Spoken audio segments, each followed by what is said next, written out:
Bien, vamos a continuar con este compartir de las iglesias de Apocalipsis. Y comienzo por decir que estas 7 iglesias representan la senda o el camino de la iglesia. Desde el tiempo en que el Señor Jesús ascendió a los cielos hasta el tiempo en que el Señor Jesús descenderá nuevamente.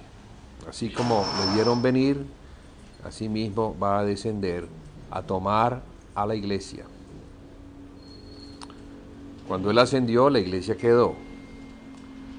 Cuando Él descienda, Él viene por la iglesia. Entonces, a lo largo del tiempo,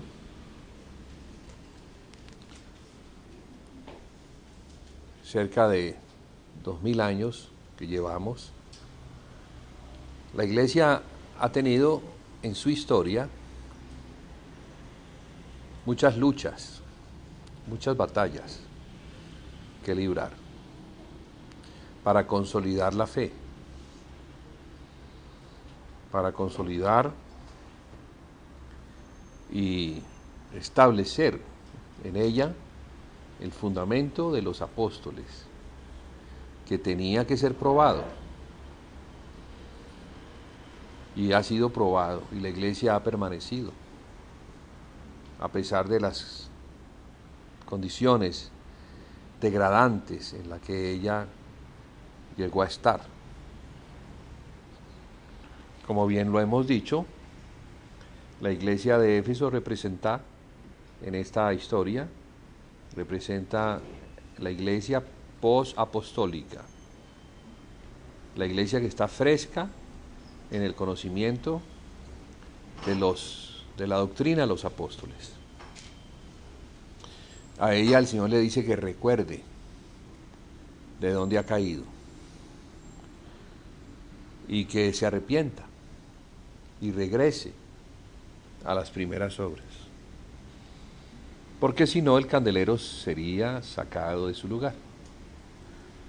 Entonces por ello podemos ver, por esa palabra, lo importante de conocer las sendas antiguas, el conocer qué era lo que la iglesia hacía. Pues el Señor habla de unas primeras obras. ¿Qué hacía? Que el Señor destaca en esta amonestación. Regresa a las primeras obras. Porque las obras que la iglesia de Éfeso ya estaba haciendo no eran las primeras, aunque eran unas buenas obras, pero no estaban conforme a la obediencia al mandamiento que el Señor Jesucristo les había dado para seguir, o mantener, o perseverar.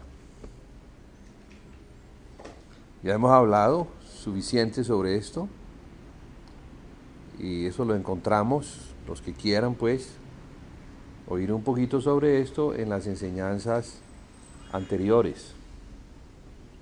Por eso hoy no nos vamos a detener mucho en esto, para poder seguir avanzando y poder acabar, ¿sí? Si el Señor pues así lo concede, con el resto de las iglesias que nos hacen falta.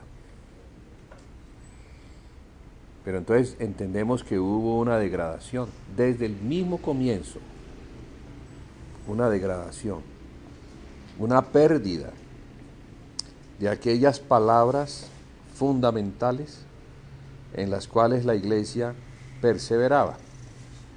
Porque al perseverar en aquellas palabras es que la iglesia puede llegar a ser gloriosa, puede llegar a tener acompañamiento del Espíritu Santo.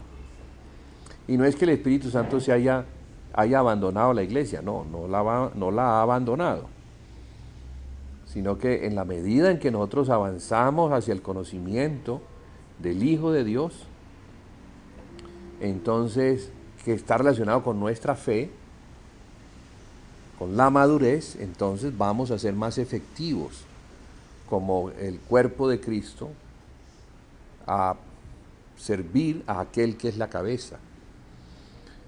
Entonces debemos entender que el cuerpo de Cristo sirve, así como el cuerpo humano sirve a la cabeza, asimismo el cuerpo de Cristo, que es la iglesia, sirve a su Señor.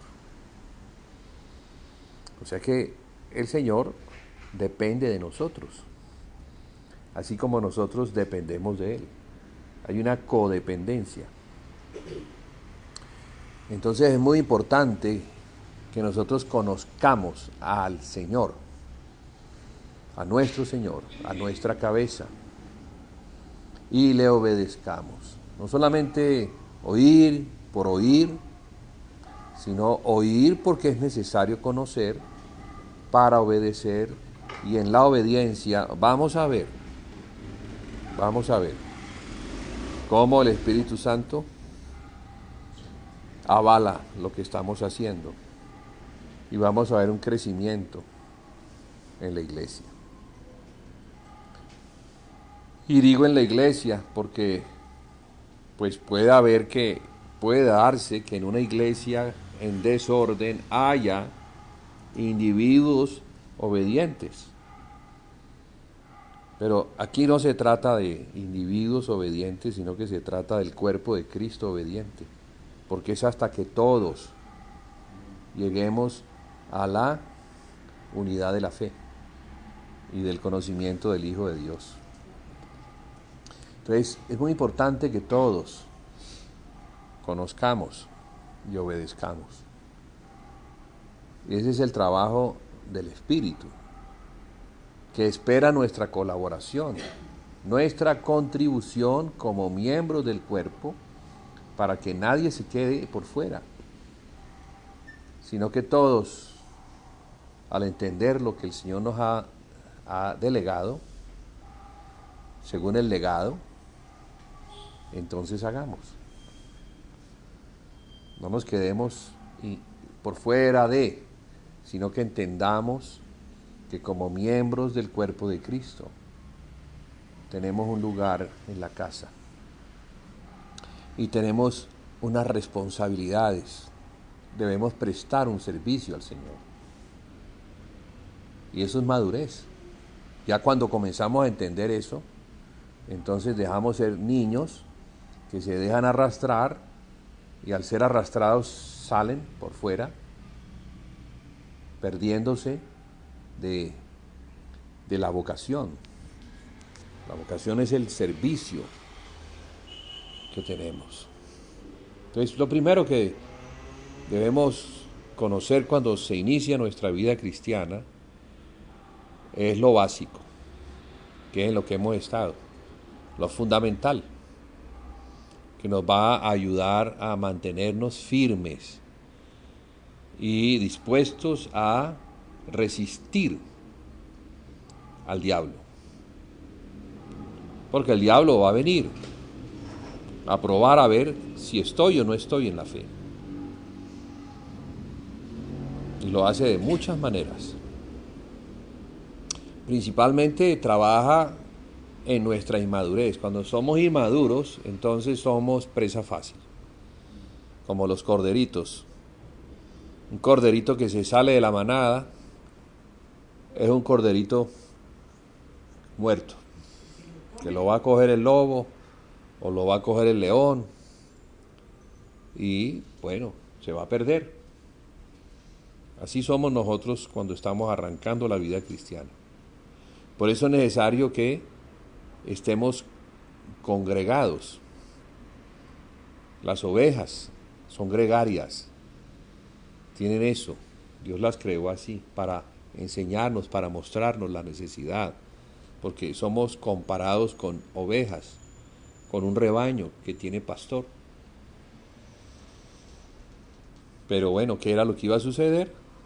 Pablo habla de personas que vendrían vestidos de ovejas, pero que en realidad eran lobos, rapaces que no iban a perdonar el rebaño, sino que se introducirían para destruir la obra del Señor. O sea, para destruir a aquellos que no han madurado. Porque por allí empieza la destrucción, por los más pequeños, por los más inmaduros. Entonces no debemos quedarnos en el estado de inmadurez, debemos madurar y convertirnos en ayudadores, colaboradores, y no en carga, que es lo que somos cuando estamos en el estado de inmadurez. Tenemos que ser prácticamente arrastrados, persuadidos para que estemos, porque todavía no entendemos los asuntos que tienen que ver con los oficios que como miembros del cuerpo de Cristo tenemos en la casa del Señor. Entonces la historia de la iglesia es una historia de pérdida más que de ganancia. Y allí comienza a verse en la carta a la iglesia de Éfeso, a la cual se le dice: al vencedor le daría a comer del árbol de la vida que se encuentra en medio del paraíso de Dios. ¿Sí ve la comparación? El Señor nos lleva desde este libro, que es el último, hasta el primer libro, Génesis, para ayudarnos a entender de qué es que está hablando el Señor. ¿Cuál es ese asunto de salir, de perder el lugar, de que el candelero sea sacado de su lugar? Pues, ¿qué le pasó a Adán y a Eva cuando comieron en desobediencia a Dios del árbol del conocimiento del bien y del mal? Fueron sacados, perdieron su posición, fueron sacados para no comer del árbol de la vida y vivir para siempre.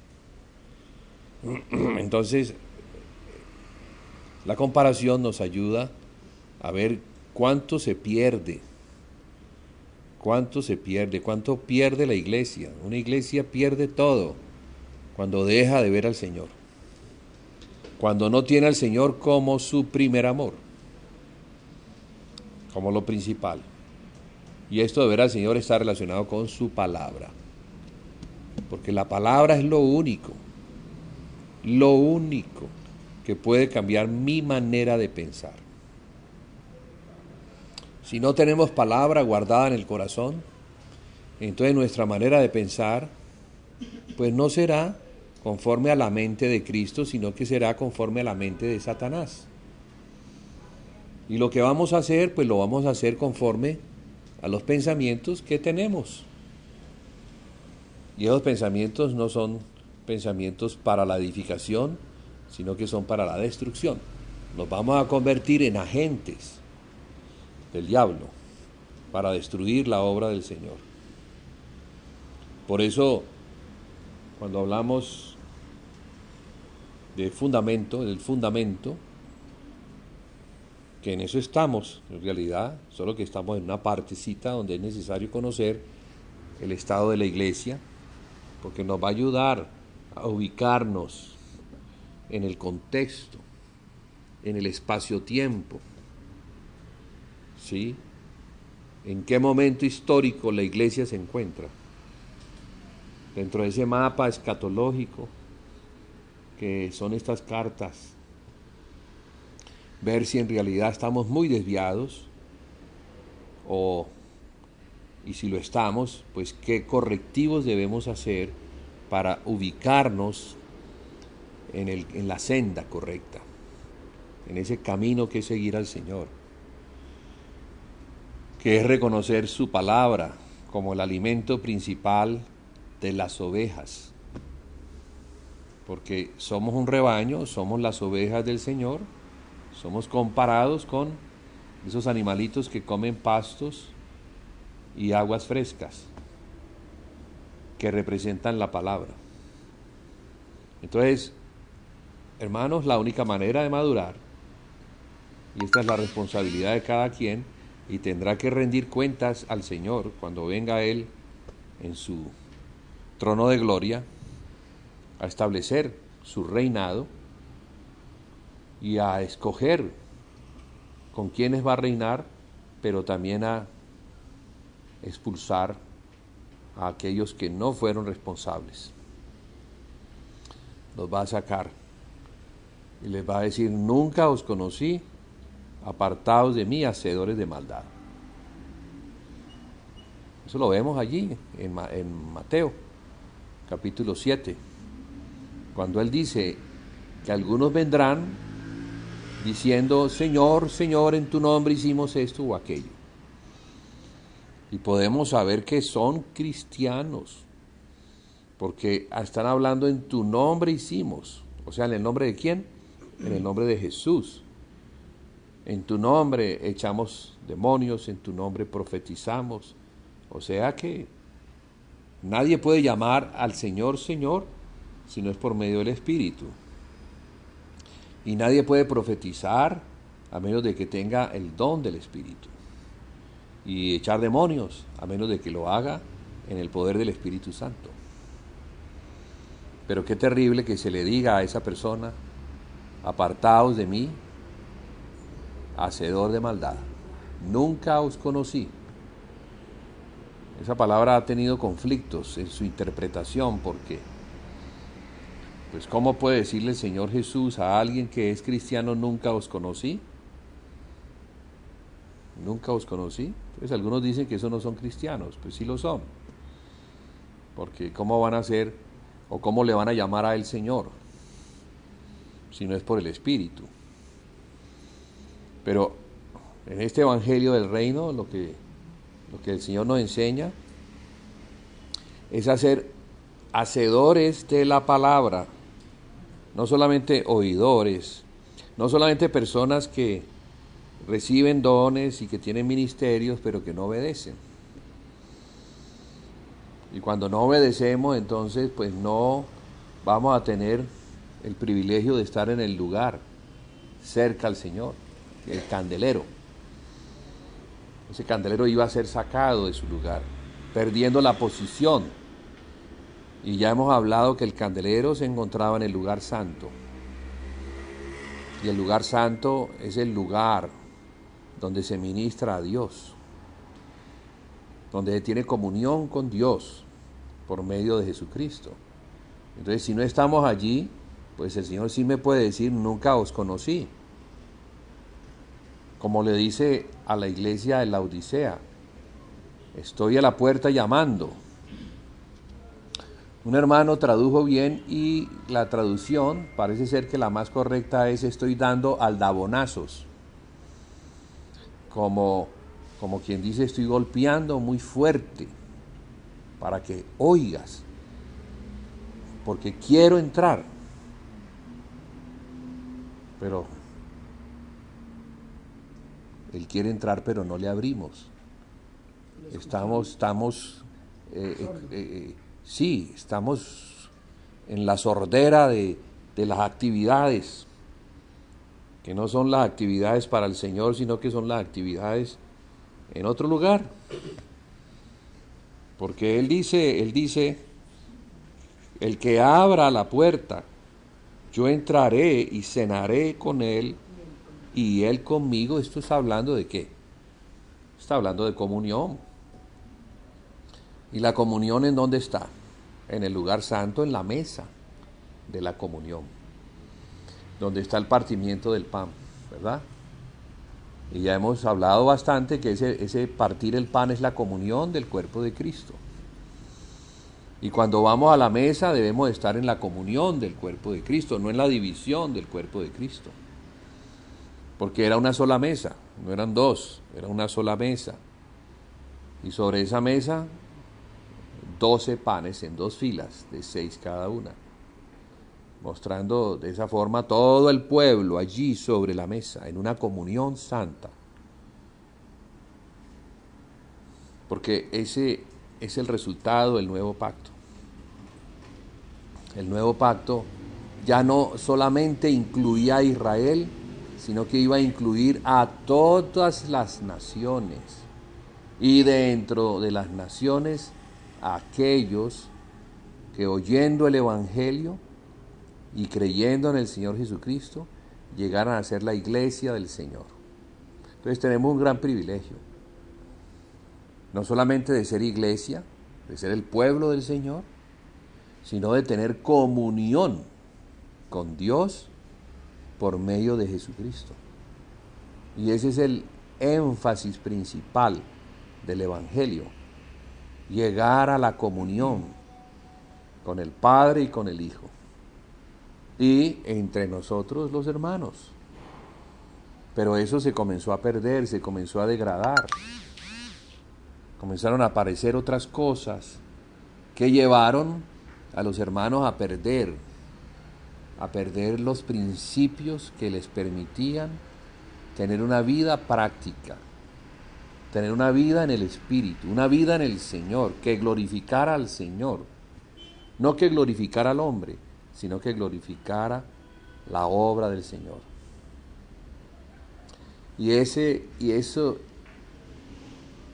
Esas son las epístolas a estas 7 iglesias que nos muestran cómo se fue dando la degradación, las cosas que se fueron perdiendo, y en su lugar entraron los lobos rapaces, que llegaron con otras doctrinas, con otro evangelio, no el evangelio que el Señor Jesús les enseñó a los apóstoles para confiar en Jesucristo, sino un evangelio, comillas, porque no es el evangelio, sino que es otra palabra,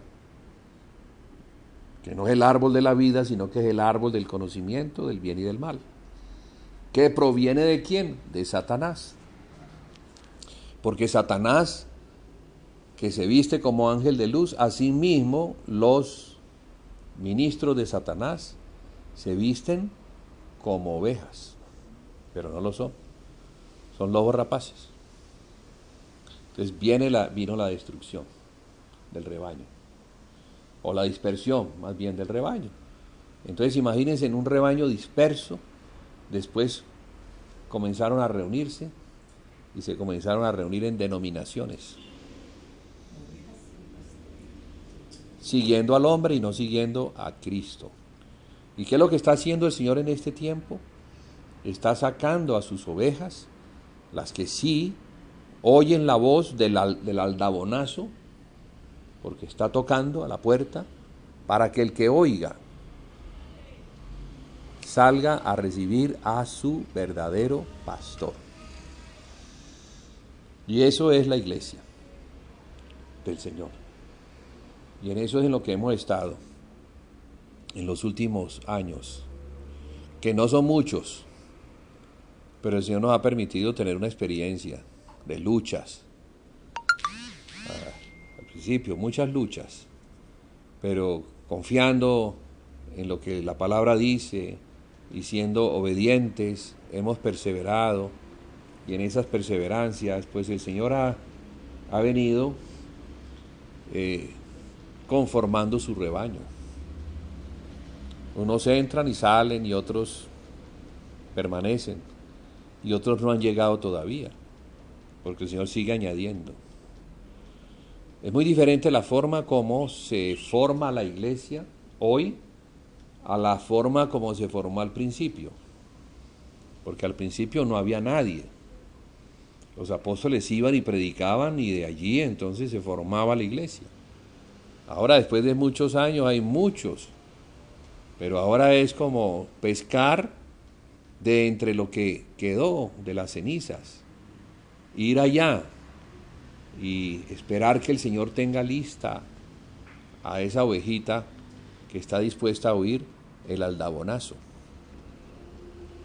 Entonces muchos están saliendo al Señor, no al hombre, sino al Señor. Están siguiendo la voz del pastor, Jesucristo, en el Espíritu. Y muchos entonces llegan por el Espíritu, saben que es el Señor y se establecen. Damos gracias al Señor por esa obra, porque Él está haciendo esa obra. ¿Amén? Y hay que estar perseverando y orando por esa obra permanentemente. Hablando de la obra del Señor, compartía yo en el grupo de la Iglesia Cali, compartía que tuvimos el privilegio de ver al Señor ayer moverse, porque es el Señor el que se mueve.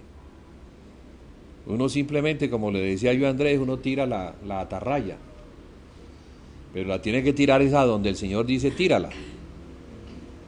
Porque estos hombres que eran profesionales, que eran pescadores, llevaban toda la noche pescando y no habían cogido ni un pez.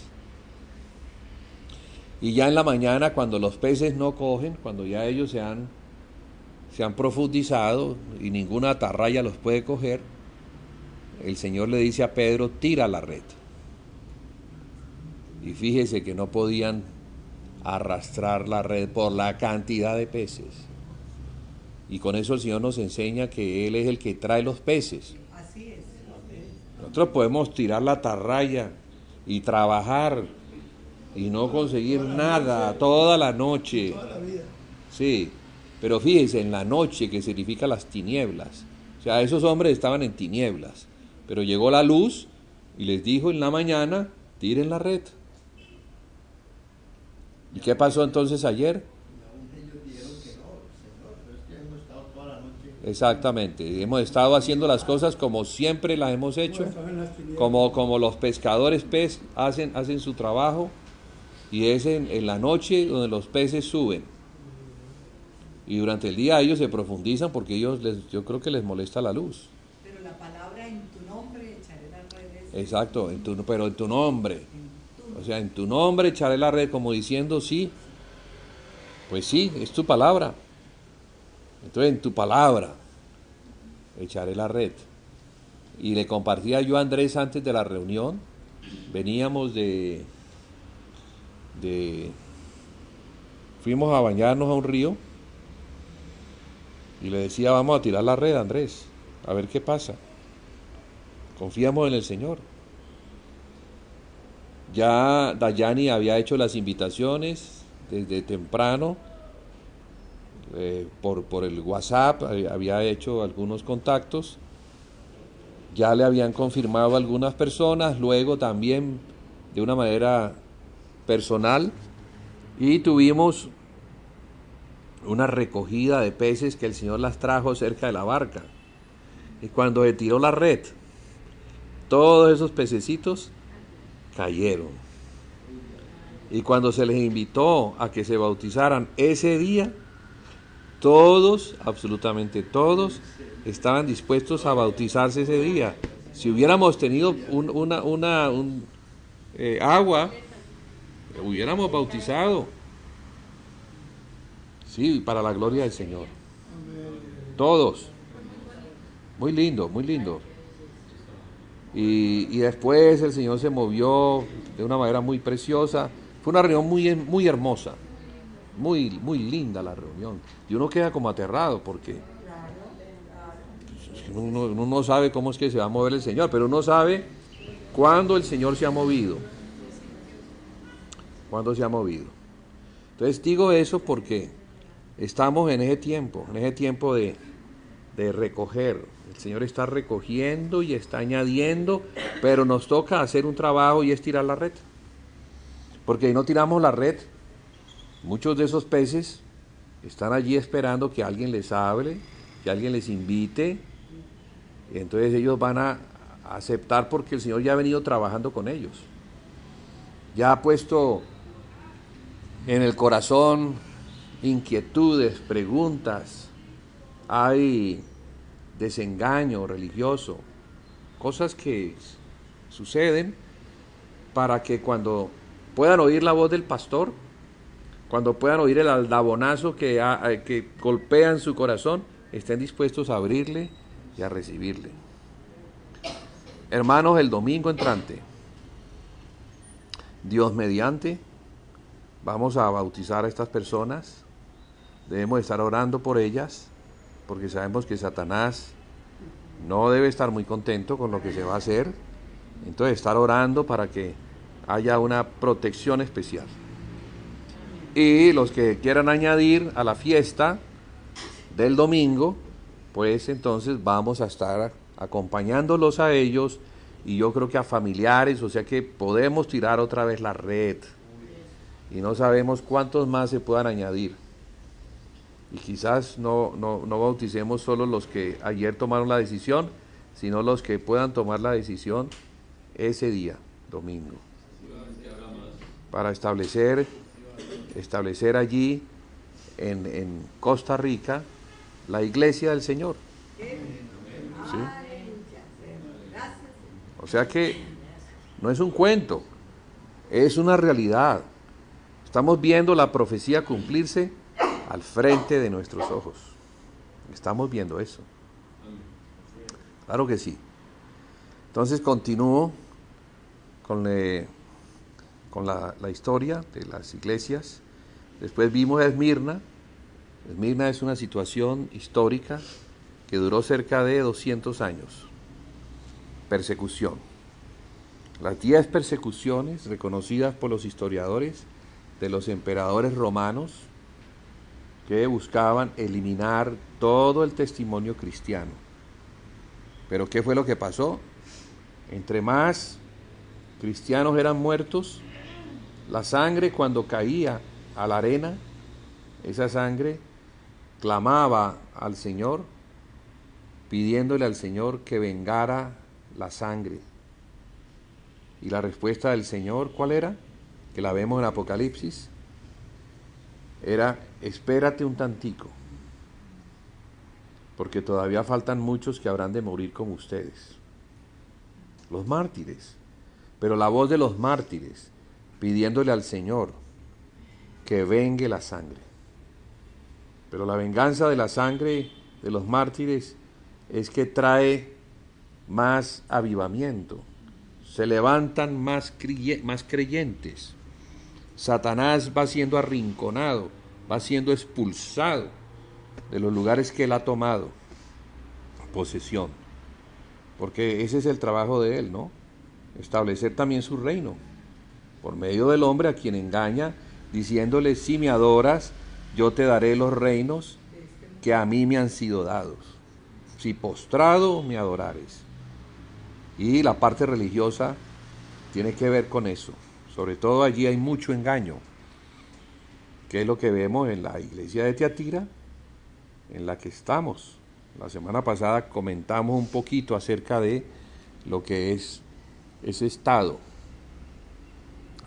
de la iglesia, pero también lo que llevó a que la iglesia terminara en ese estado tan degradado, en donde el Señor le dice: tengo contra ti que toleras que esa mujer que se dice profetiza enseñe a mis siervos a comer de cosas sacrificadas a los ídolos y a cometer fornicación.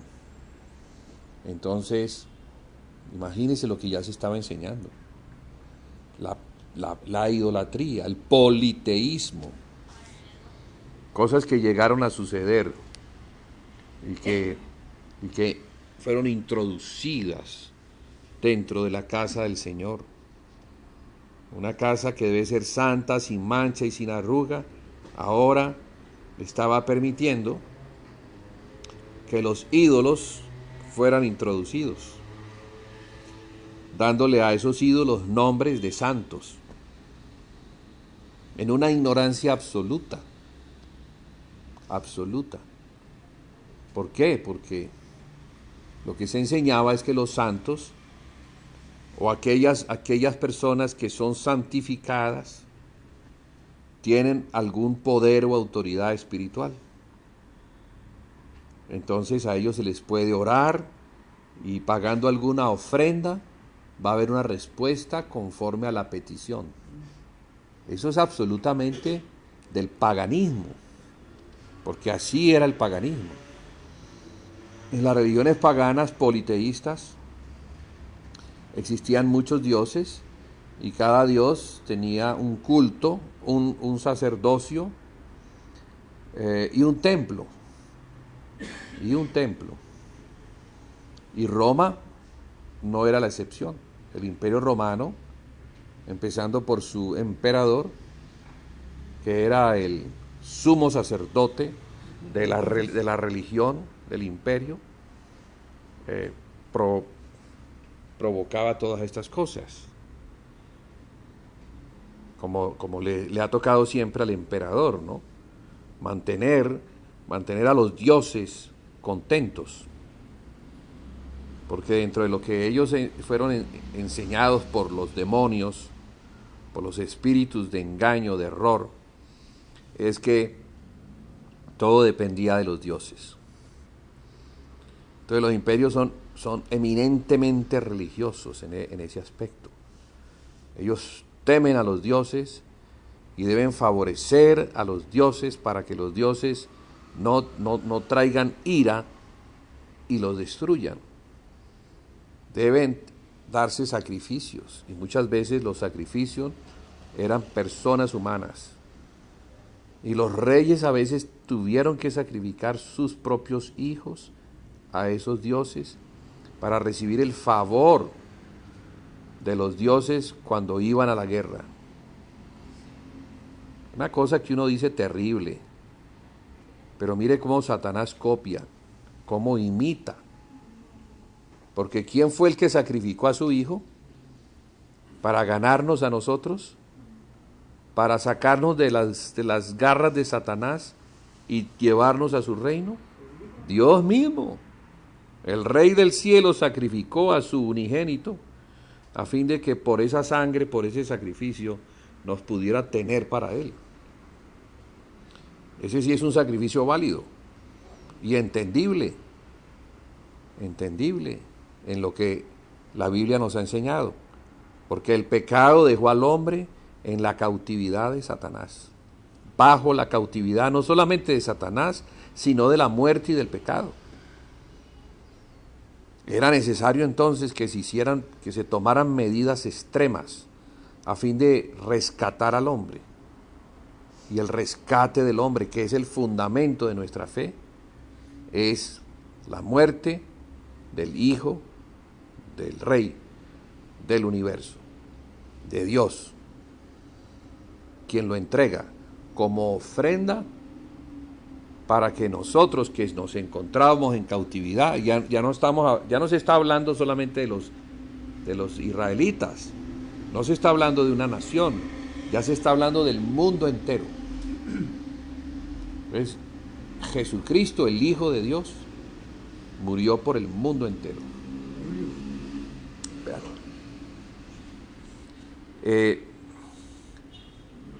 Entonces, estas cosas que eran vitales en el conocimiento de la iglesia se comenzaron a perder.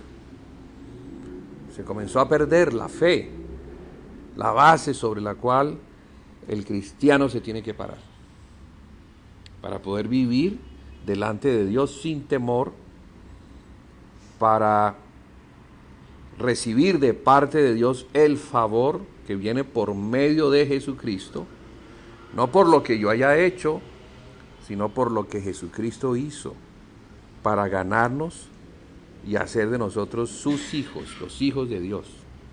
Entonces somos la familia de Dios, somos los hermanos, donde Jesucristo es el hermano mayor. Ahora ya no es el unigénito, sino que es el primogénito, o sea, el primero entre muchos hermanos, y al primero se le daba la herencia, al primogénito. Entonces la herencia la recibe el primogénito, pero el primogénito que hace, un primogénito responsable, la administra y la comparte con el resto de la familia.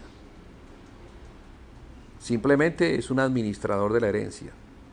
Entonces Jesús recibe la herencia y nos hace a nosotros coherederos juntamente con Él.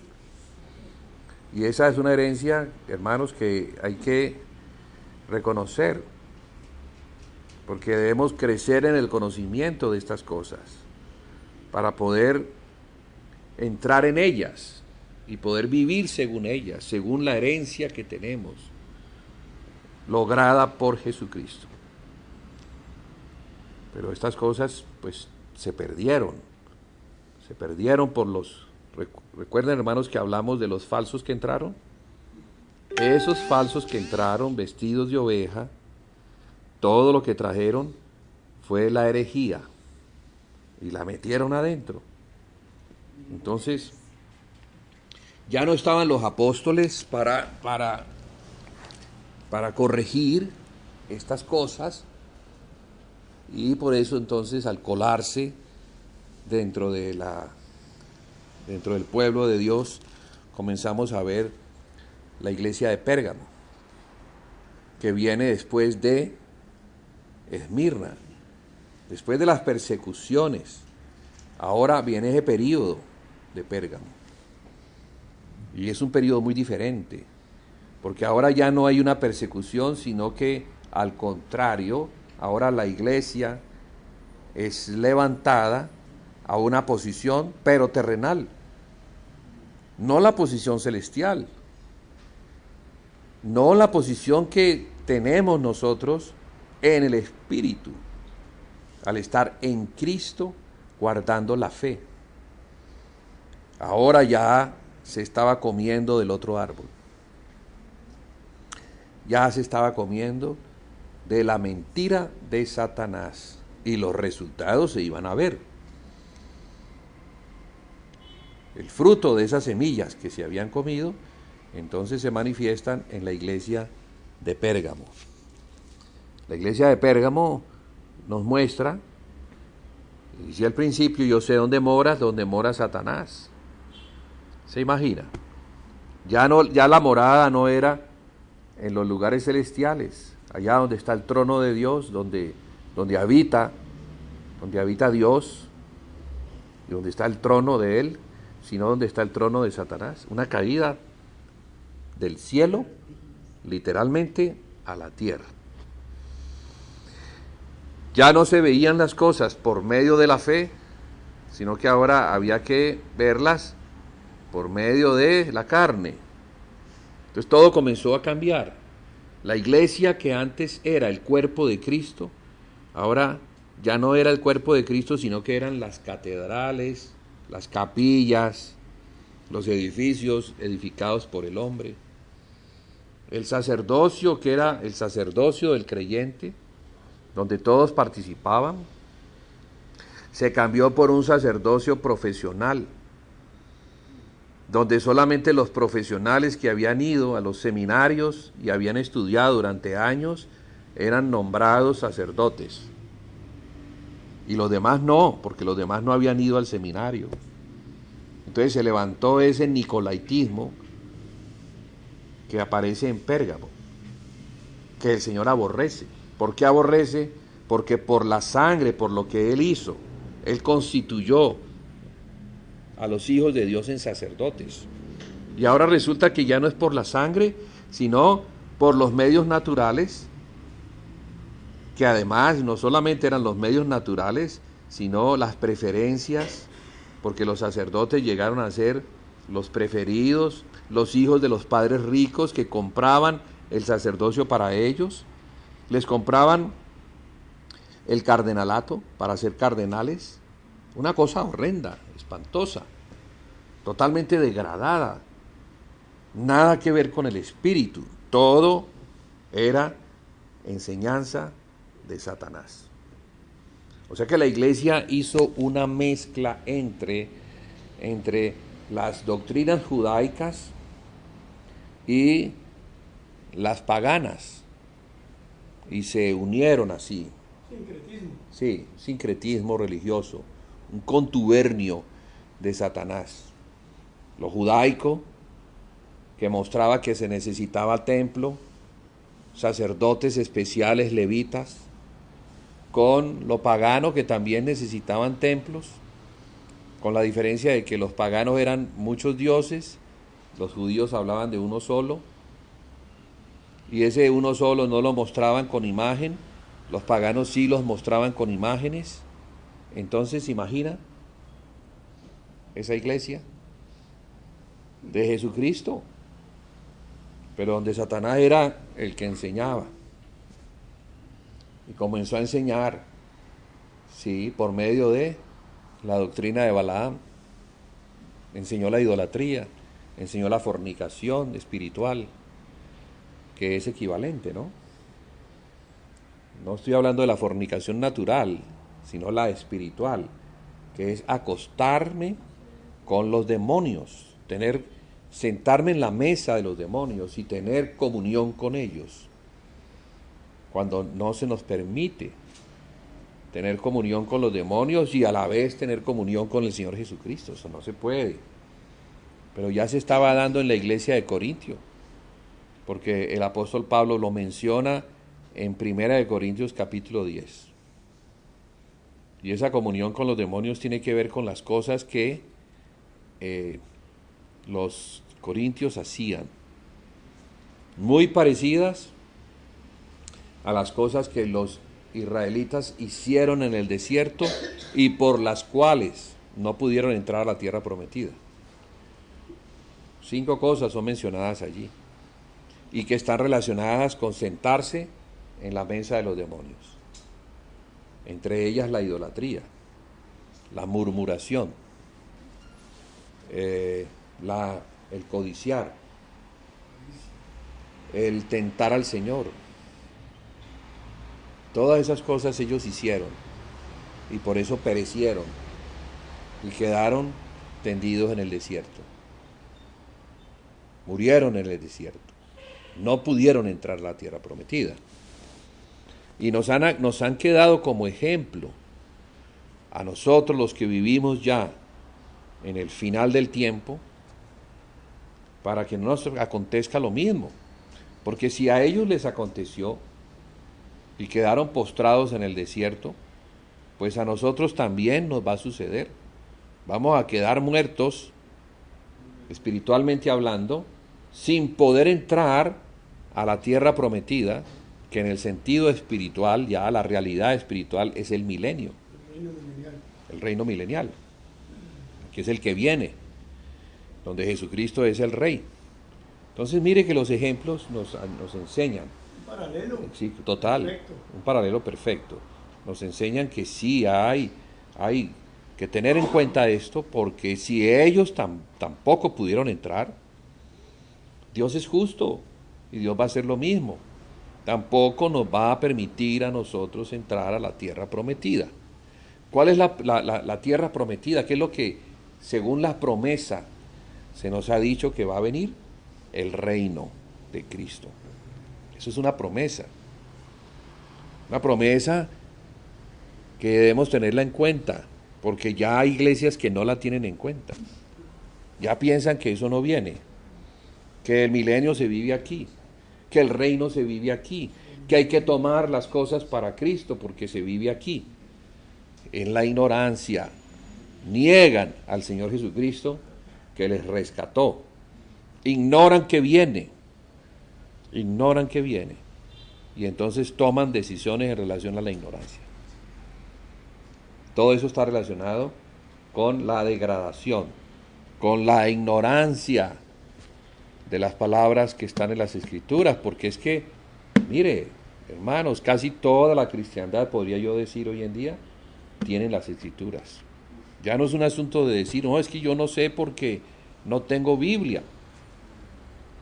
Las Biblias hoy en día se pueden conseguir. Yo sé que hay países donde es muy difícil la entrada de Biblias y hay que llevarlas con métodos, pero el Señor abre puertas y permite la entrada de las Biblias para que los cristianos tengan las Biblias y al tenerlas puedan leer y conocer cuáles son las promesas y cuáles son los mandamientos y qué es lo que debemos hacer ahora como preparación para la venida del reino venidero.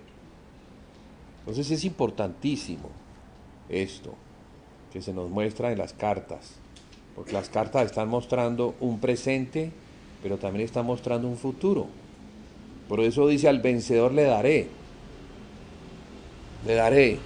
Entonces hay 7 iglesias y hay 7 maneras de ser vencedor dentro de la situación que se está viviendo en cada una de esas iglesias. Lo podemos leer allí, ¿no?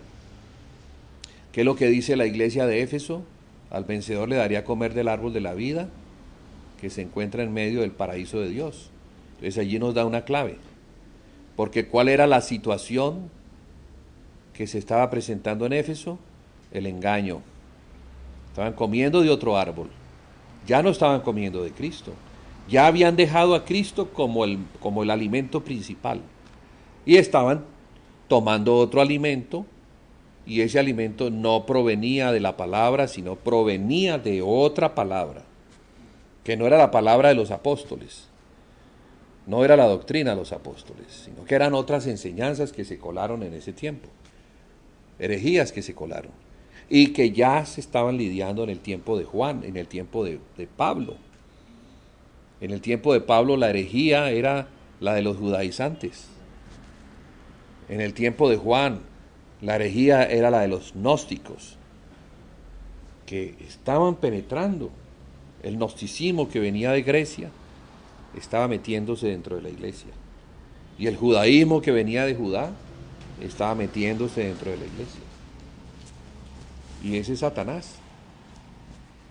Ese Satanás que se viste como ángel de luz y presenta a sus ministros, que son guiados por Satanás, los presenta como ministros de justicia, pero no son ministros de justicia, sino de injusticia. Es complicado. Y si nosotros no estamos bien establecidos sobre las bases, podemos ser los cristianos más lindos, con los mejores motivos, con los mejores deseos, que eso no es suficiente. No es suficiente. Porque, hermanos, el fundamento comienza con arrepentimiento de las obras de la carne. Y ahí es donde aprendemos que las obras de la carne se manifiestan en deseos, en intenciones, en buenos motivos. Porque así es la carne. La carne tiene un aspecto bueno, pero también tiene un aspecto malo y perverso. Y el aspecto bueno no es que sea bueno, también es perverso. Y a veces más perverso porque se engaña más fácilmente. El buen deseo me puede engañar a mí, al pensar que como es una buena cosa, entonces está bien. Pero no, hasta de eso me tengo yo que arrepentir. De tener buenos pensamientos, de tener buenas ideas, de tener buenos deseos. Porque cuando metemos eso dentro de la casa del Señor, hacemos un daño terrible. Gracias damos al Señor que solamente lo que el Señor quiere es lo que se debe hacer. No lo que yo quiero. No es lo que yo quiero, ni lo que yo deseo, ni lo que yo pienso. No, es que yo me imagino. Ay, no, debiera ser así porque como tengo yo ese buen deseo por las cosas, entonces así deben ser. No, así no deben ser. Deben ser como Dios trazó, como Dios mandó, como Dios estableció. Entonces, si nosotros no tenemos clara la fe, ¿qué es lo que viene después? La fe en Dios, el conocimiento de Dios por medio de la palabra, no vamos a poder saber cuál es la voluntad de Dios. Entonces la voluntad de Dios viene a ser como una espada que separa el alma con sus intenciones y sus deseos y pone en el espíritu la voluntad de Dios, para que no vivamos por los deseos de la carne, sino que vivamos por la palabra que ha sido sembrada en el espíritu, la cual permite que luego Cristo, por medio de la fe, pase al corazón, para que ya el corazón, siendo transformado, ya piense, tenga el carácter y haga la voluntad de Dios.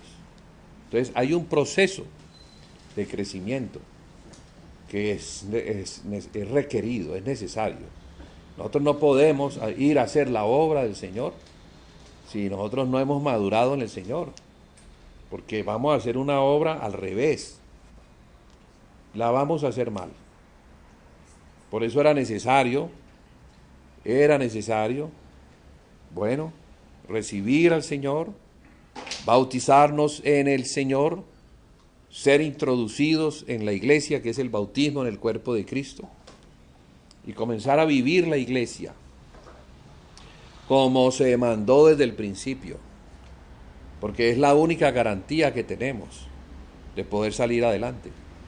Si vivimos la iglesia tal y como los primeros discípulos la vivieron, que son las primeras obras. Si no, es una locura.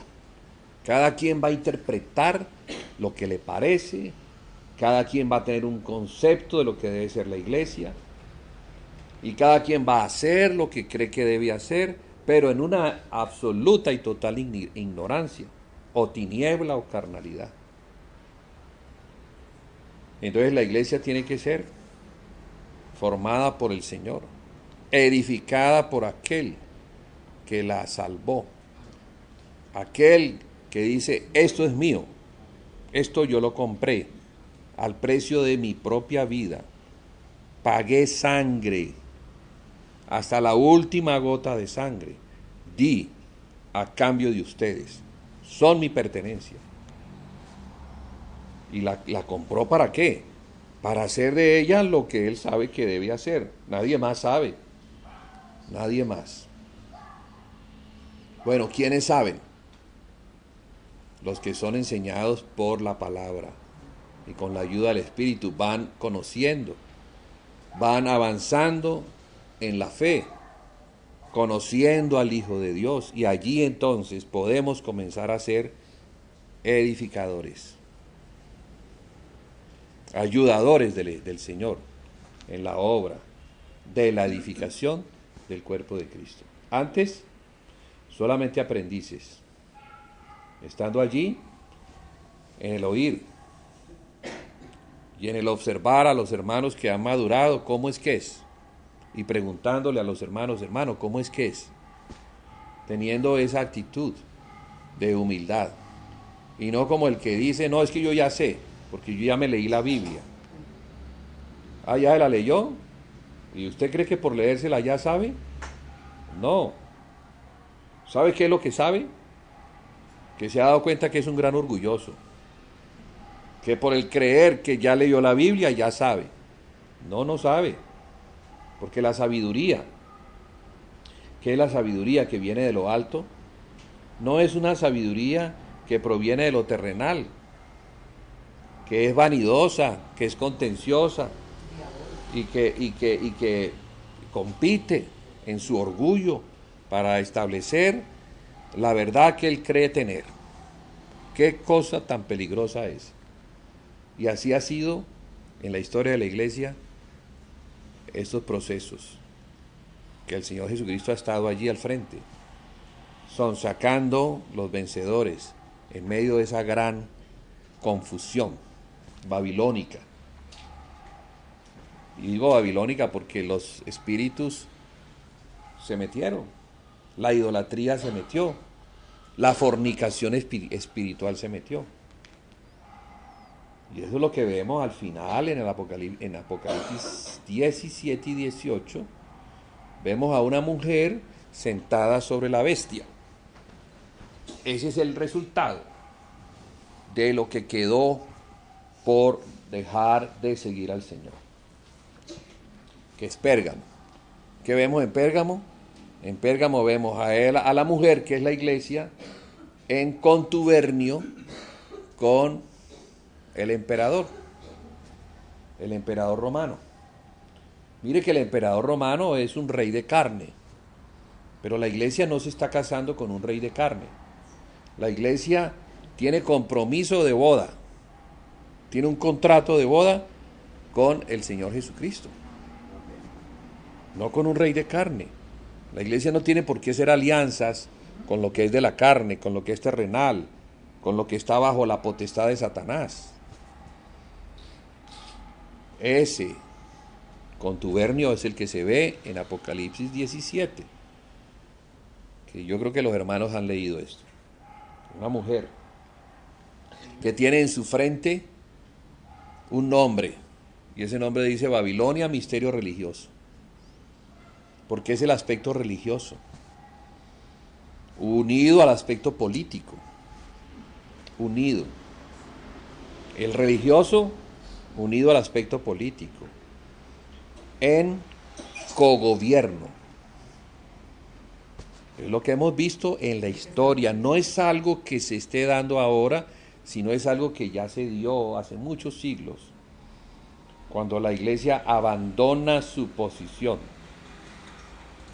Al abandonar la posición de seguir al Señor Jesucristo, se comienza a seguir a otro Señor. Y como bien dijo el Señor, no se puede servir a dos señores, porque o se sirve a este aborreciendo al otro, o viceversa. Entonces, si servimos al Señor Jesucristo como siervos del Señor Jesucristo, en ese sacerdocio, que es un sacerdocio espiritual, celestial, pues vamos a tener que aborrecer lo que el otro Señor nos ofrece, que es lo terrenal, que es un sacerdocio terrenal de la carne, que es una iglesia que ya no es una iglesia del Espíritu, sino que es una iglesia que es un edificio. Yo me acuerdo, cuando estaba niño, vamos a la iglesia.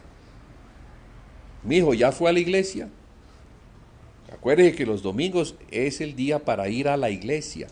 Entonces la iglesia para nosotros era el edificio, era un sitio, allá, un lugar a donde se iba. Y era el lugar santo, con sacerdotes santos, con incienso santo, con música santa, con rituales santos. Pero de santos no tenía nada. Era la carne, bajo el engaño del diablo, en las profundidades de Satanás, como se menciona allí a la iglesia de Tiatira. Como dice, pero a los demás, mire bien cómo se le dice allá. Pero a vosotros y a los demás que están en Tiatira, a cuantos no tienen esa doctrina. ¿Cuál doctrina? La que trajo Jezabel. Jezabel trajo la doctrina. Era la que enseñaba ¿qué? Dice aquí. Pero tengo unas pocas cosas contra ti, que toleras que esa mujer Jezabel, que se dice profetiza, enseñe y seduzca a mis siervos a fornicar y a comer cosas sacrificadas a los ídolos. Eso ya estaba en la iglesia de Tiatira. Y es historia y es presente. Había estado en Israel también. ¿Ah? Había estado en Israel también. ¿Había estado? En Israel, Isabel. Ah, claro. Jezabel fue una reina casada con el rey Acab. ¿Se acuerdan que Israel fue dividido en dos, verdad? Después de la apostasía de Salomón, el rey hijo de David, un rey sabio, al que le debemos en su sabiduría, le debemos Eclesiastés y también le debemos mucho de los proverbios y cantar de los cantares. O sea que ese era un hombre sabio, de Dios, pero apostató. ¿Cómo apostató? Como siempre se apostata, por las mujeres que no son de Dios. Entonces él se unió a muchas mujeres para hacer alianzas políticas con los reyes. Entonces las hijas de esos reyes eran dadas a los reyes para hacer alianzas, a fin de ayudarse por si acaso iba a haber guerras.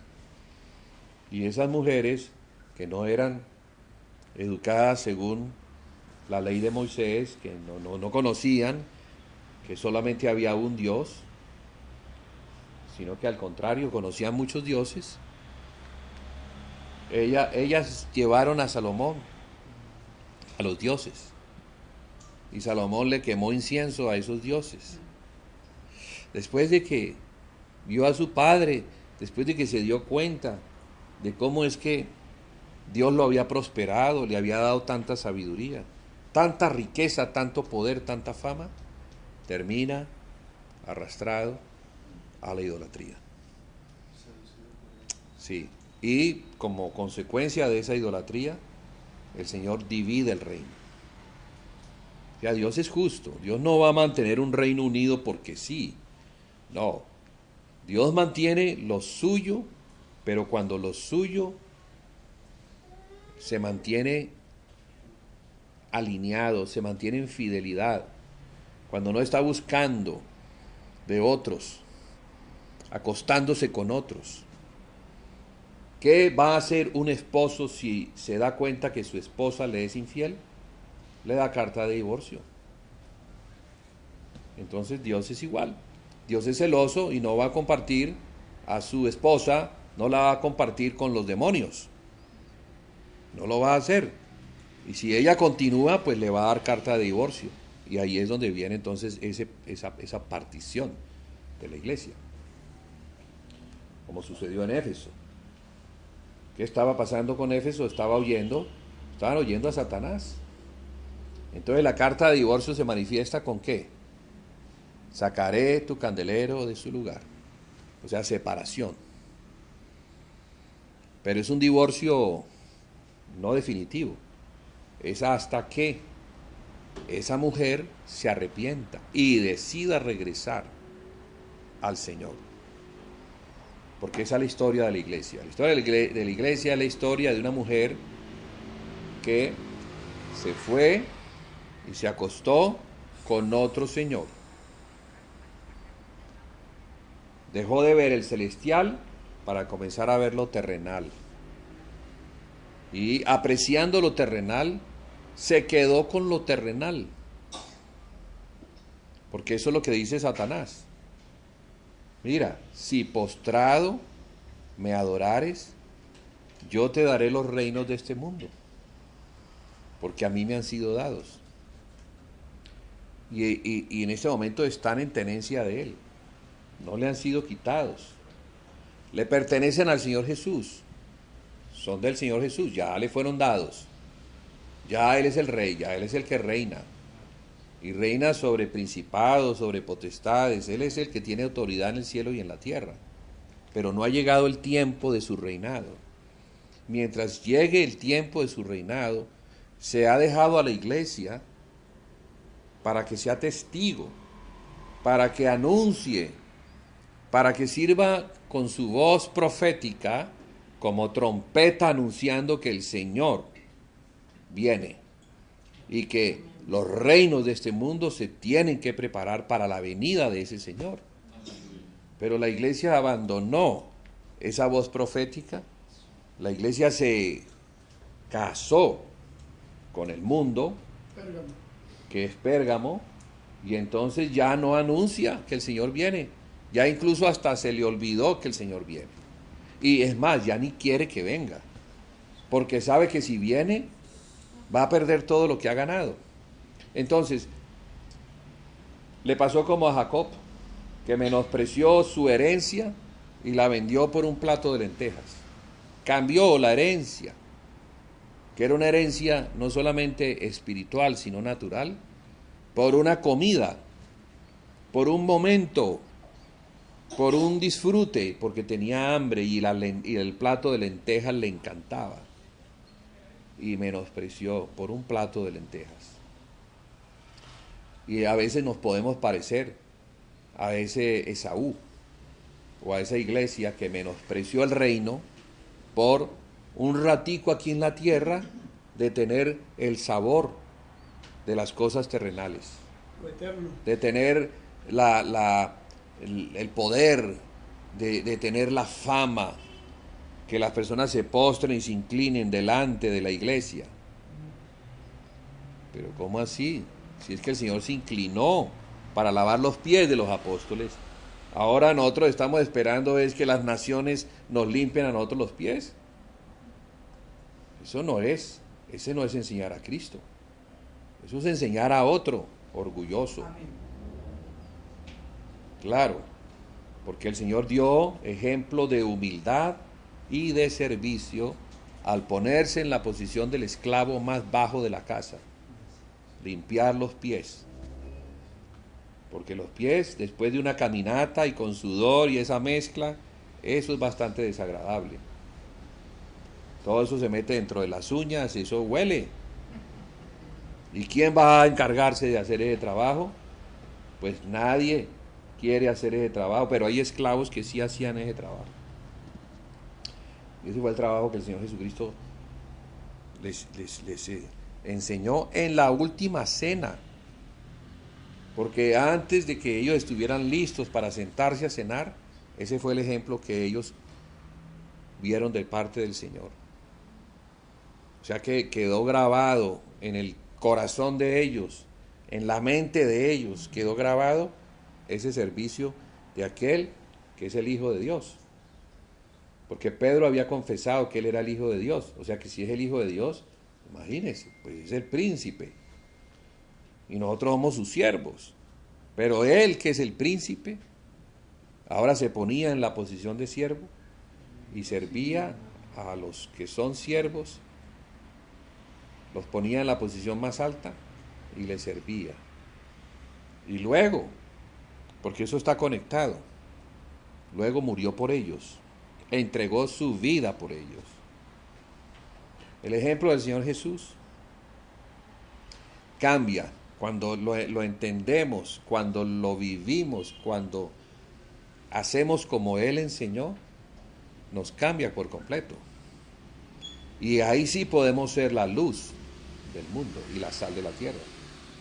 Pero cuando oímos la voz de Satanás, el engaño de la serpiente, y perdemos esa perspectiva para ponernos en lugar de ser siervos, ponernos en la posición de señores, allí totalmente se distorsiona la imagen del Evangelio.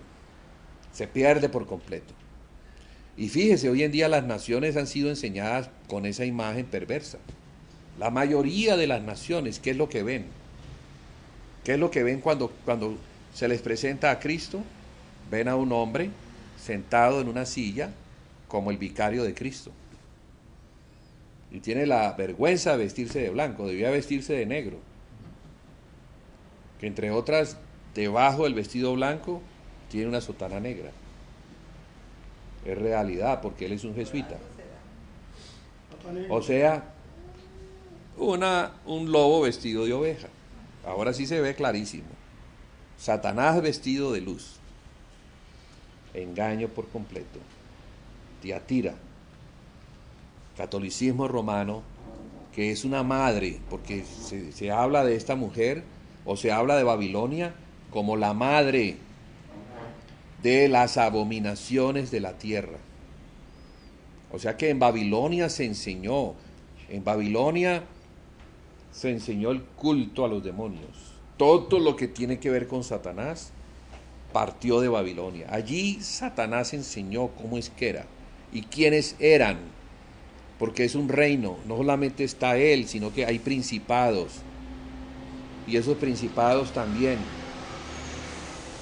le demandan derecho de reino a aquel a quien ellos siguen, porque recordemos que fue una rebelión. Cuando se habla de Satanás, se está hablando de un reino que tiene un príncipe, que es el diablo, ¿sí? Pero todos los que están allí, porque él es el padre de todos los que siguen, son como él. Son como él. Tienen el corazón perverso de anticristo. Quieren ponerse en el lugar de Cristo.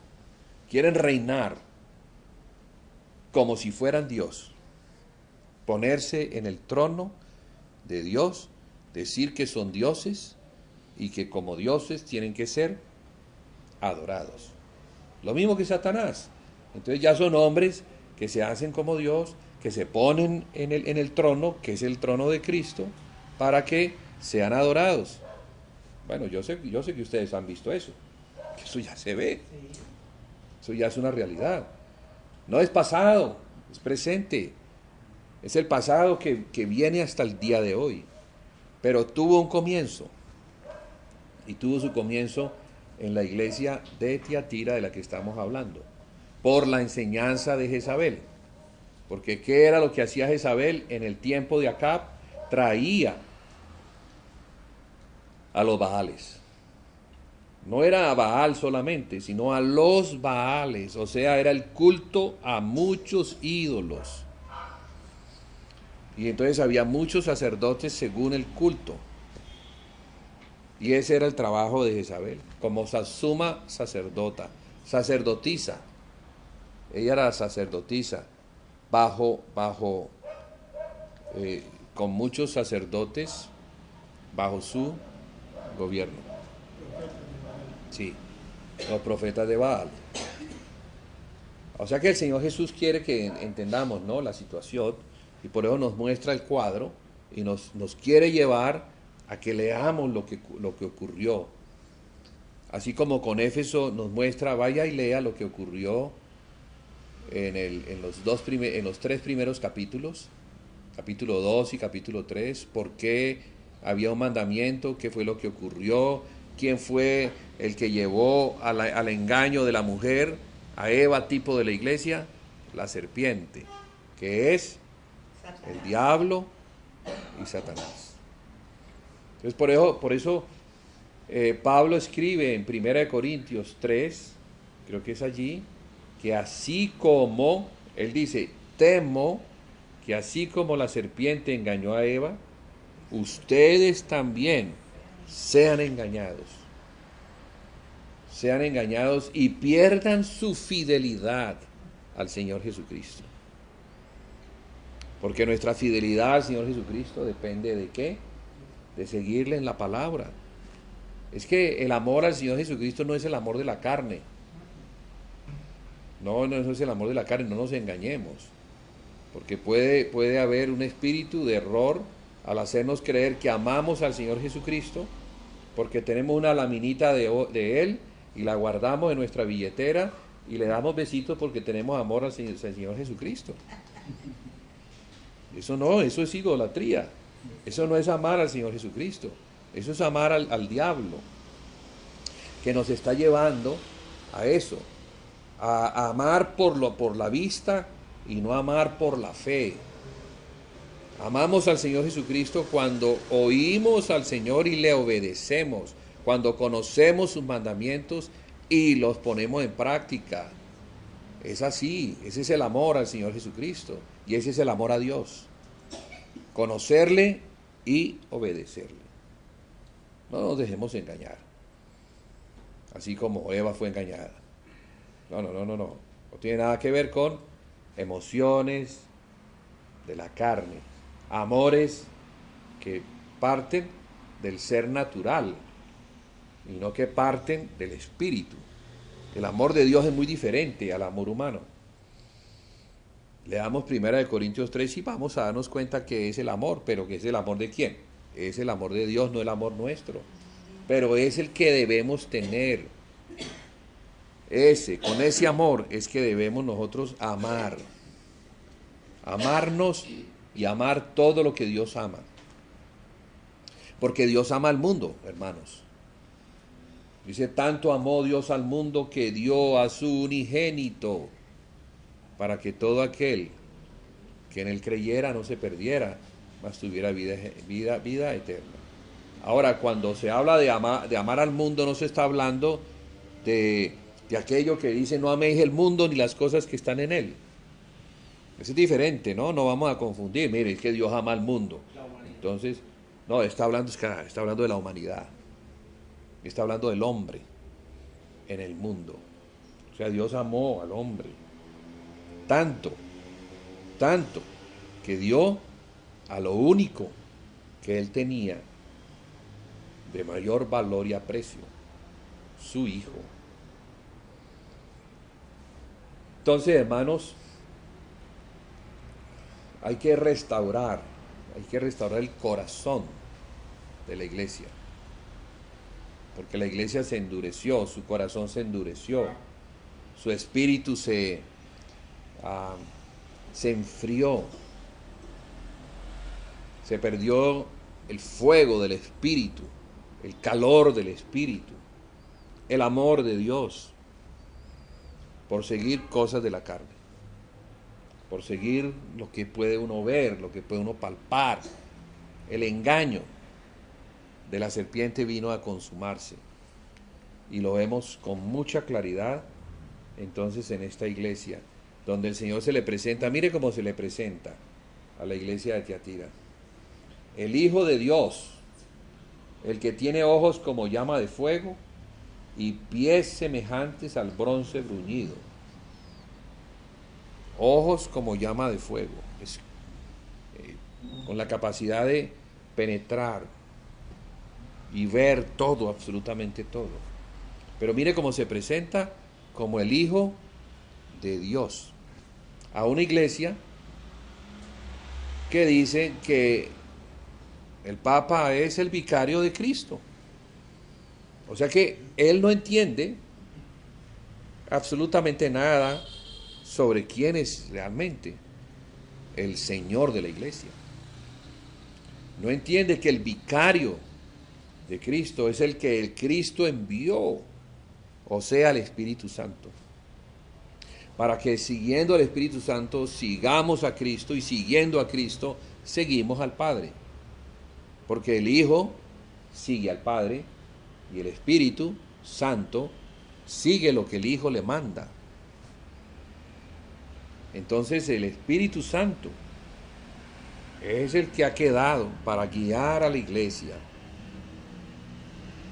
para empoderar a la iglesia, para redarguir a la iglesia, para enseñarle a la iglesia, porque son asuntos espirituales, no son asuntos naturales.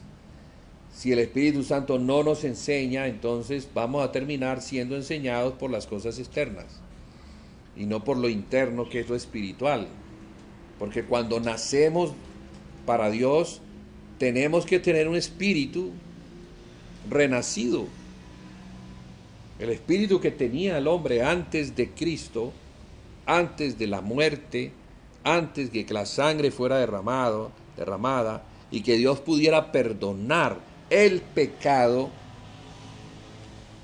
a fin de conceder el espíritu, porque es con el espíritu que ahora vamos a vivir, no en la carne, sino en el espíritu.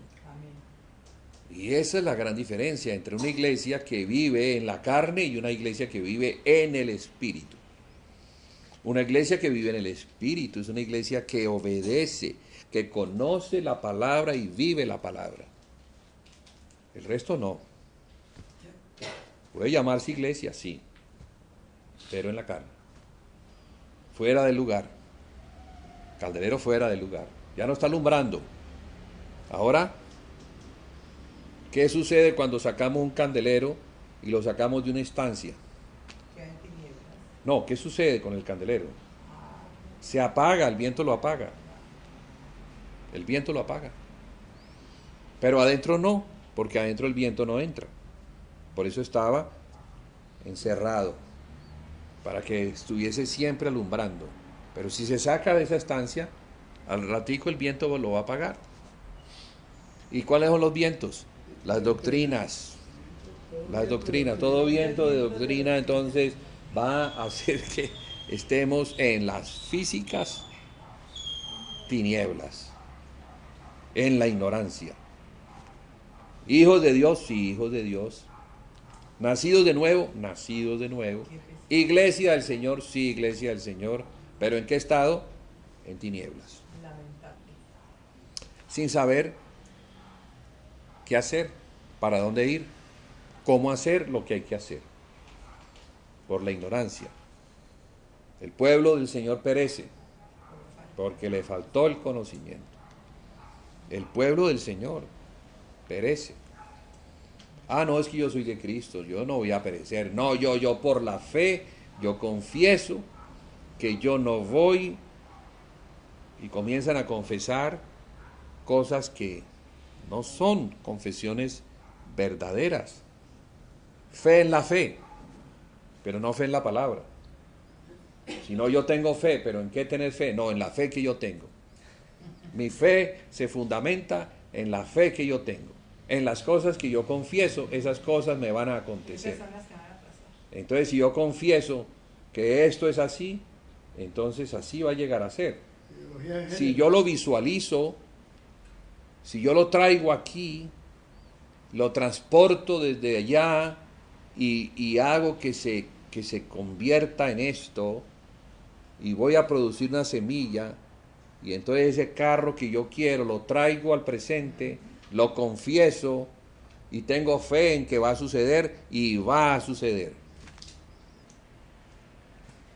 Y eso lo enseñó un hombre coreano, David Yonggi Cho,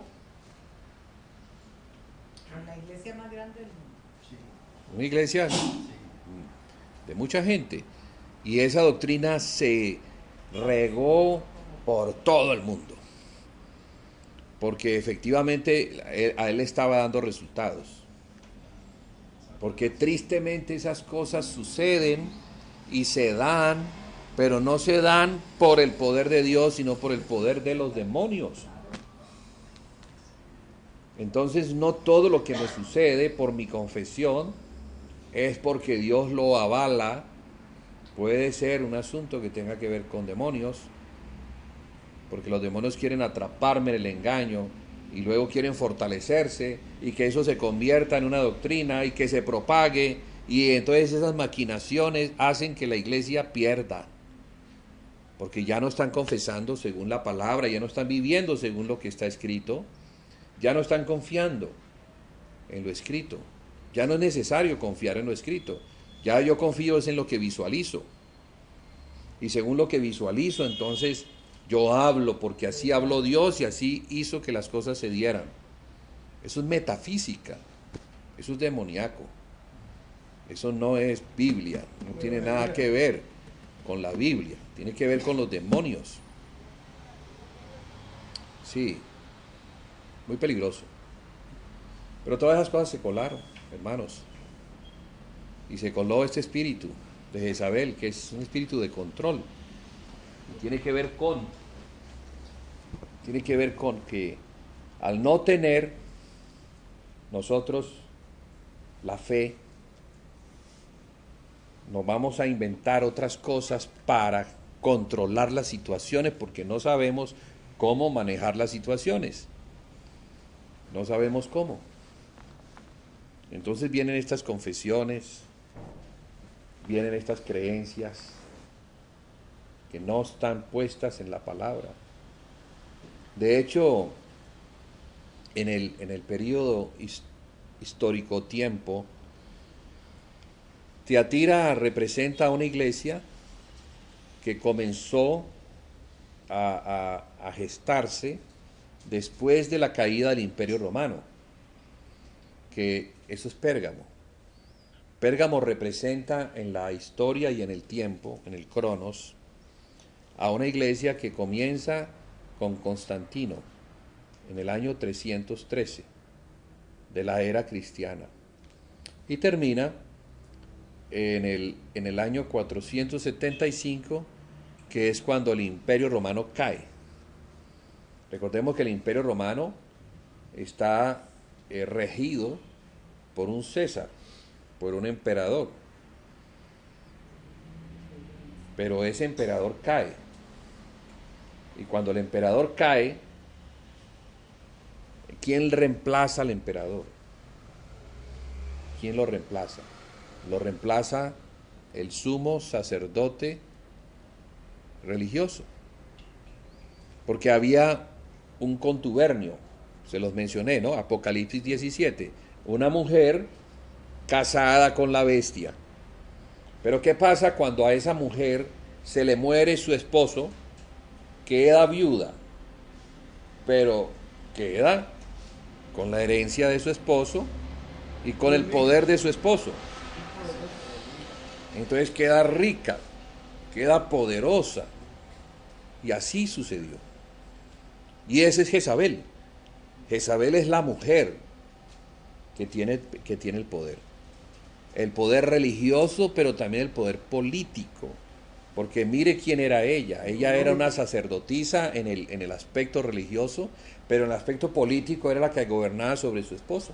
Y económico, ¿no? Sí, también. Los tres poderes. Claro.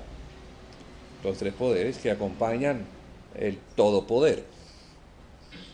Ahora comienza esa etapa del cesaropapismo, porque ahora el César, que es el poder político, ha muerto y la viuda toma su lugar. Estas cosas suceden hoy en día, suceden en la iglesia. El pastor muere, pero antes de morir, su esposa es pastora y hereda el pastorado. Queda como la suma sacerdote. Ya lo vemos. Eso no es un asunto de ir solamente allá atrás, a cuántos años atrás, sino que el Espíritu sigue operando, sigue engañando a la iglesia. Y por eso es que la iglesia tiene que regresar a la palabra y poner orden conforme a la palabra. Y va a haber luchas, claro que va a haber luchas, porque Satanás no va a dejar el terreno que ha ganado.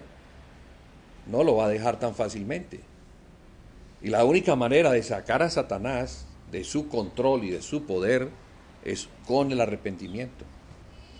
El arrepentimiento es tanto para el hombre como para la mujer, hablando de la iglesia. Porque el hombre también dejó su posición. El hombre dejó su posición de ser el sacerdote. Entonces, cuando el hombre deja su posición de ser el sacerdote, de ser la cabeza de la mujer, quien toma ese lugar, ese vacío que se ha quedado, pues es la mujer. Entonces la mujer toma los dos poderes, tanto el poder político como el poder religioso. Con esto, hermanos, hermanas y hermanos, podemos estar viendo allí la importancia de la pareja, donde cada pareja debe tener un lugar y un ministerio que el Señor le ha dado. ¿Cuál es el ministerio del varón? El ministerio del varón es tener el poder, digámoslo así, político, porque es el que gobierna. Pues, ¿quién gobierna? El rey. Pero está la mujer también. ¿Y qué es lo que hace la mujer? Intercede. O sea que el lugar de la mujer es muy importante para que este varón haga las cosas según la voluntad de Dios y le vaya bien. Entonces su trabajo es un trabajo silencioso, pero un trabajo muy importante, muy poderoso. Porque si a él le va bien, a todos nos va bien. Pero si a él le va mal, a todos nos va a ir mal. Pero la mujer engañada, huyendo a Satanás, entonces lo que hace es cacaraquea a ver que él tiene que hacer las cosas como ella piensa que deben ser. Y claro que así nunca va a ser. Porque él es el rey, él es el gobernante, y al gobernante no se le puede enseñar cómo es que debe gobernar. ¿Me hago entender? No se le puede enseñar, es gobernante. Fue creado para gobernar. No fue creado para recibir órdenes, para recibir enseñanzas de cómo es que se deben hacer las cosas. Es un reino pequeño, el matrimonio es un reino en pequeño, pero se manifiesta completamente. Entonces, si esto va bien y los matrimonios están en orden, pues la iglesia está bien. Porque la iglesia está conformada de matrimonios sanos. Cuando los matrimonios no son sanos, entonces la iglesia no es sana. La iglesia es el resultado o de la enfermedad que hay en las personas, principalmente en los matrimonios, o de la salud espiritual que hay. Entonces, esos tienen que comenzar a sanarse. Nosotros, los varones, tenemos que arrepentirnos y tomar nuestra posición. Y no la vamos a tomar a la fuerza, pateando, ni exigiendo. No, como el Señor Jesús ganó. Porque el Señor Jesús ganó su iglesia muriendo por ella. la amó y murió por ella. Dios su vida. O sea que ese amor no es el amor que a veces las mujeres esperan, porque ellas están esperando el amor del besito. Y no es el amor del besito. El Señor no nos ganó con besitos, nos ganó con carácter, con mandamientos. Sí, y sigue siendo el que manda. Porque si la iglesia no oye a ese Señor, entonces esa iglesia se pierde. Entonces, ese es un amor que tiene que ver con gobierno. Gobierno, y el gobierno tiene que ser el gobierno de Dios. Y el gobierno de Dios es el conocimiento que Dios nos da de Él por medio de su Hijo Jesucristo. Entonces, el varón tiene que modelar el gobierno de Dios. Y tomar esa posición. Primero va a tomarla y va a ganarla en el espíritu, va a ganarla en el corazón, la va a ganar en el corazón, para que entonces la mujer sea cedida por Dios al esposo. Porque primero llegó el gobernante y luego fue Dios el que le puso a la mujer. O sea, se la concedió. Es una concesión de Dios. Y Dios va a conceder a esa mujer, pero cuando yo me he ordenado primero en el corazón. Si existen los problemas, esos problemas están porque el hombre no ha tomado la posición. No hay que esperar que la mujer tome la posición, sino que el varón debe tomar la posición. Y hasta que el varón no tome la posición, va a haber un problema en ese hogar. Va a haber un problema. La mujer va a controlar. La mujer va a querer acaparar todo. Eso es Jezabel. Qué terrible Jezabel. Porque es el gobierno de Satanás, no es el gobierno de Cristo, es el gobierno del diablo. Entonces la iglesia tiene que, cada uno de nosotros al entender eso, identificarse con el problema aquí. O sea que Tiatira no es solamente el catolicismo, Tiatira es lo que tenemos nosotros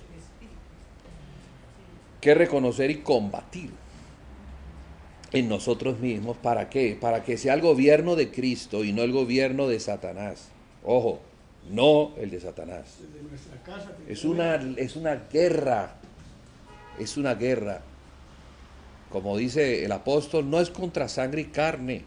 No se va a librar en la carne, ni con bibliazos, ni con palazos, ni con gritos, ni con enseñoreamientos, si no hace, entonces la encarcelo. No, eso es carne. Tenemos que librarla es en el conocimiento del Señor Jesús, en la fe.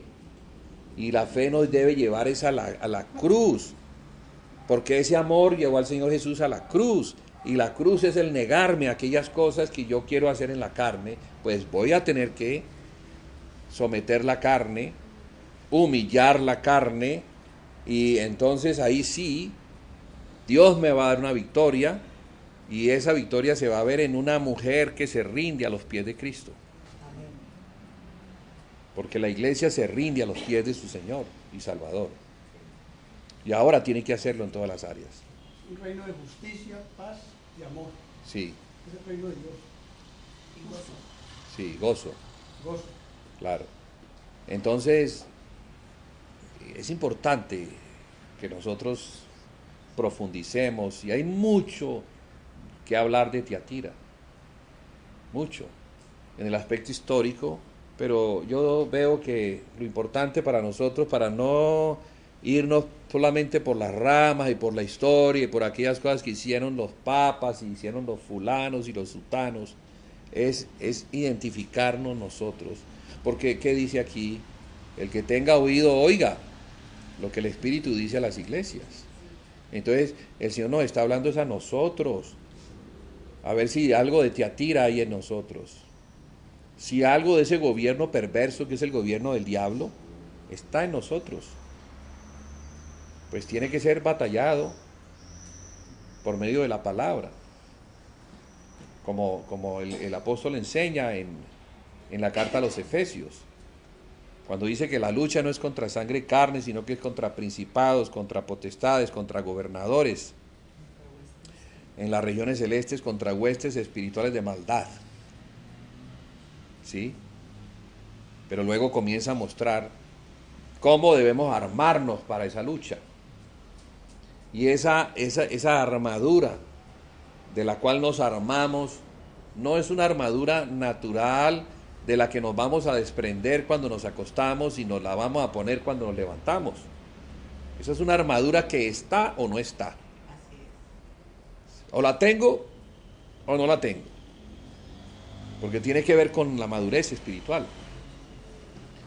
Y está al final, es el último capítulo de Efesios, que nos habla de la iglesia, o sea, de la mujer. Y ahora se nos está mostrando quién es el enemigo, la serpiente que viene a engañar a la mujer.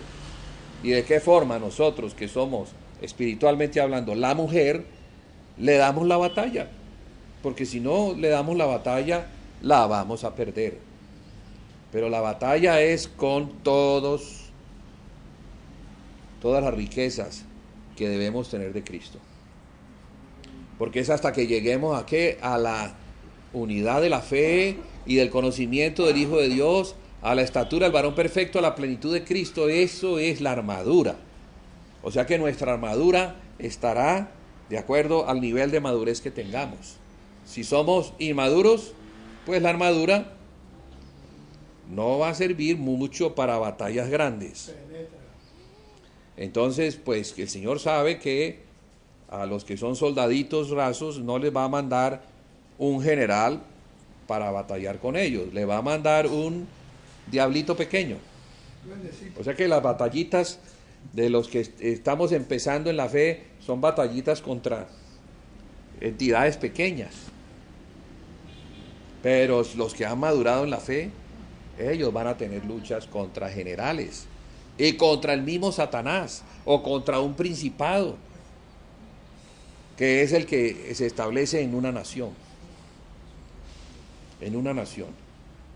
Principados, gobernadores, los gobernadores son los que se establecen en un departamento. Y las huestes espirituales de maldad, los que se establecen en una ciudad. Entonces, dependiendo de nuestra madurez, de nuestro crecimiento, entonces podremos hacer batallas en lugares más elevados. Porque la idea es que la iglesia pueda crecer, avanzar y conquistar. No solamente aquí, primero en la casa, luego en la iglesia, luego en la ciudad y luego en otras ciudades. Y así se va avanzando hasta que se conquista un territorio, una nación o las naciones. Mire el apóstol Pablo, un hombre investido con una autoridad tremenda. No solamente le dieron una ciudad, él viajaba de ciudad en ciudad a las naciones. Estuvo en el Asia, predicó en el Asia, se establecieron iglesias en el Asia, pero también estuvo en la otra parte, cruzando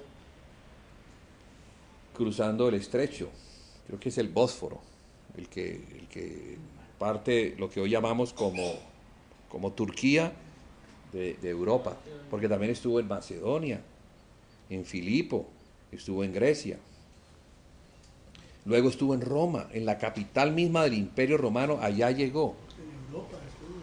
Claro, sí. Entonces, ¿pero eso por qué?